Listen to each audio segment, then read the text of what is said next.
প্রিয় ভাইরা মা বোনেরা, ইয়াজাল জালালি ওয়াল ইকরাম 7 বার পড়ে এই 7টি শুকনা মরিচ এবং চিনির মধ্যে ফু দিলে কি হয় আপনি যদি জানেন অবাক হয়ে যাবেন, আশ্চর্য হয়ে যাবেন। আল্লাহু আকবার। ইয়াজাল জালালি ওয়াল ইকরাম পৃথিবীর সর্বশ্রেষ্ঠ দোয়া, সাধারণ কোনো দোয়া নয়, সাধারণ কোনো নামও নয়। কোরআনুল কারিমে বর্ণিত যাকে ইসমে আযম বলা হয়। সুবহানাল্লাহ। সুতরাং 7 বার পড়ে যদি এই 7টি মরিচের মধ্যে এবং চিনির মধ্যে ফু দিতে পারেন আপনি অনেকগুলো উপকার পাবেন ইনশাআল্লাহ। এর মধ্যে অন্যতম 1 নাম্বার উপকার হলো, আপনার যদি শত্রু থাকে, দুশমন থাকে, যে আপনার সব সময় ক্ষতি করতে চায় বা এখনো পর্যন্ত ক্ষতি করতেছে, যে আপনার জানের দুশমন, মালের দুশমন, যে আপনার সুখ দেখতে পারে না, সহ্য করতে পারে না, এরকম যদি শত্রু থাকে তাহলে আপনি তাদের উদ্দেশ্যে 1 নম্বরে এই আমলটি কিন্তু করতে পারবেন।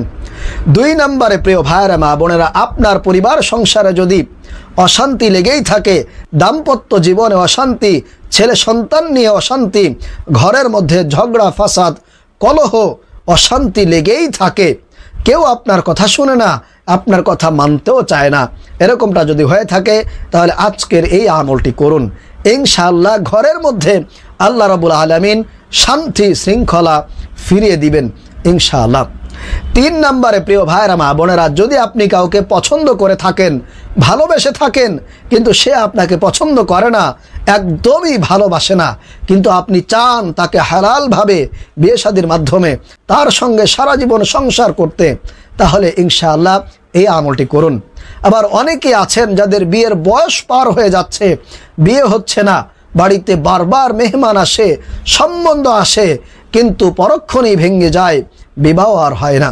4 নম্বরে, আপনার ছেলের বউ কথা শোনে না, আপনি শ্বশুর শাশুড়ি আপনার কোনো খেদমত করে না, আপনাকে সম্মান করে না, তাহলে আমলটি করুন।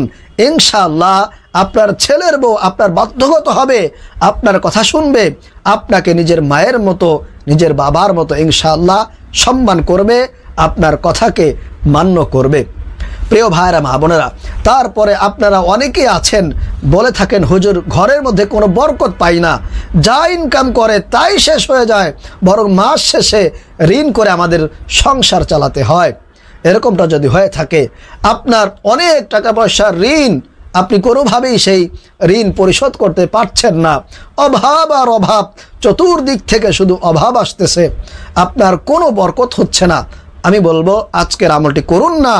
আল্লাহ রাব্বুল আলামিন কুদরতিভাবে, গায়বীভাবে আপনার সেই ঋণকে পরিশোধ করার ব্যবস্থা করে দিবেন। আল্লাহু আকবার।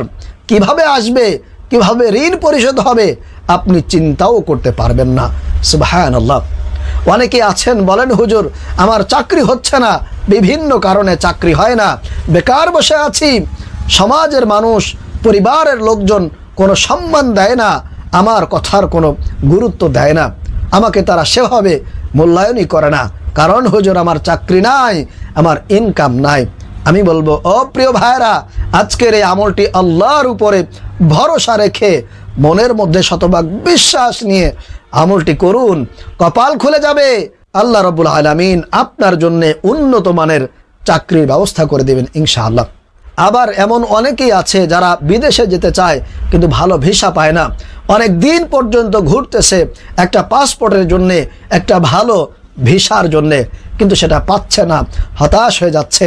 আজকের আমলটি করুন, আল্লাহ রাব্বুল আলামিন আপনাকে বিদেশে যাওয়ার ব্যবস্থা করে দিবেন, আপনার জন্য উন্নত মানের ভালো ভিসার ব্যবস্থা করে দিবেন। প্রিয় ভাইরা মা বোনেরা, অনেকেই আছেন নতুন ব্যবসা বাণিজ্য শুরু করেছেন, নিজে উদ্যোক্তা হতে যাচ্ছেন, কিন্তু কাস্টমার আসে না, বেচাকেনা ওই রকমভাবে হয় না, আপনি লসের আশঙ্কা করতেছেন, চতুর্দিক থেকে আপনার ব্যর্থতা আসতেছে, আপনি মনে করতেছেন আপনার বুঝি সফলতা হবে না। আমি বলবো এই আমলটি করুন, আল্লাহ রাব্বুল আলামিন আপনাকে চমকায় দিবেন, এমন চমকাবেন আপনার ভাগ্য পরিবর্তন হবে, কপাল খুলে যাবে ইনশাআল্লাহ। যা চাইবেন আমলটি করে আল্লাহ রাব্বুল আলামিন আপনার জন্যে তাই কবুল আর মঞ্জুর করে নেবেন, যদি শুধুমাত্র আল্লাহর উপরে পরিপূর্ণ ভরসা রেখে আজকের এই আমলটি সঠিক নিয়মে করতে পারেন। কারণ প্রিয় ভাইরা, এই আমলটি এতটাই শক্তিশালী, কার্যকরী এবং অনেক বেশি পরীক্ষিত। যারাই করেছে আলহামদুলিল্লাহ তাদের মধ্যে বেশিরভাগ মানুষই ফলাফল পেয়েছে, তাদের মনের আশা আল্লাহ রাব্বুল আলামিন পূরণ করে দিয়েছেন। প্রিয় ভাইরা মা বোনেরা, এজন্য আমি আপনাদেরকে বলবো হতাশ হওয়া যাবে না। হতাশ না হয়ে আল্লাহর উপরে ভরসা রেখে আমলের মাধ্যমে আল্লাহর কাছে দোয়া করুন, মুনাজাত করুন। আমার আল্লাহ আপনাকে খালি হাতে কখনোই ফিরিয়ে দিবেন না, আপনি নিরাশ হবেন না, ইনশাআল্লাহ আপনি সফল হয়ে যাবেন ধৈর্য ধরে যদি আমলগুলো করতে পারেন। প্রিয় ভাইরা মা বোনেরা, তাহলে চলুন আমি আপনাদেরকে খুবই সংক্ষেপে আজকের এই আমলের নিয়মটি বলে দিচ্ছি। সর্বপ্রথম এই আমলটি করার জন্য আপনাকে এরকম 7টি শুকনা মরিচ নিতে হবে বা সংগ্রহ করতে হবে এবং এরকম একটা কাপের মধ্যে অথবা যে কোনো একটা ছোট্ট পাত্রের মধ্যে সামান্য কিছু চিনি আপনাকে সংগ্রহ করতে হবে। তাহলে 7টি শুকনা মরিচ এবং সামান্য কিছু চিনি নিয়ে আপনি এই আমলটি করতে বসবেন।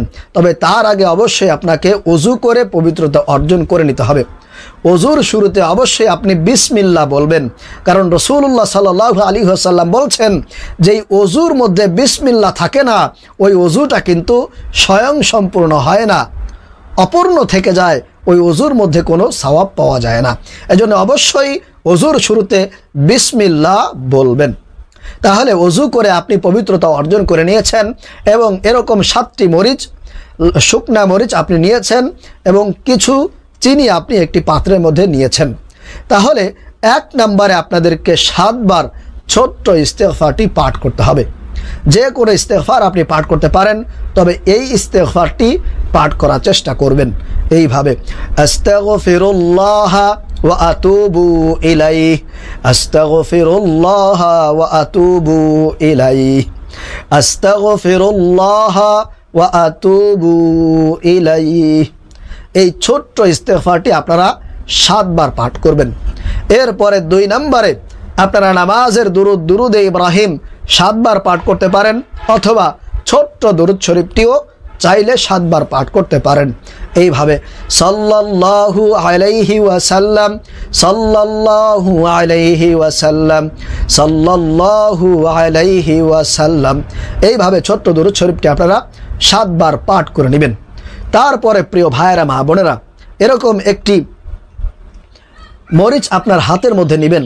এরকম একটি মরিচ আপনার হাতের মধ্যে নিয়ে আপনি সরিষার তেলে এই মরিচটাকে প্রথমে ভিজাবেন এ কারণেই যাতে করে এই মরিচের গায়ের মধ্যে আপনার চিনি লেগে যায়। কমপক্ষে চিনির 3 থেকে 4টা দানা যাতে করে এই মরিচের গায়ে লেগে থাকে।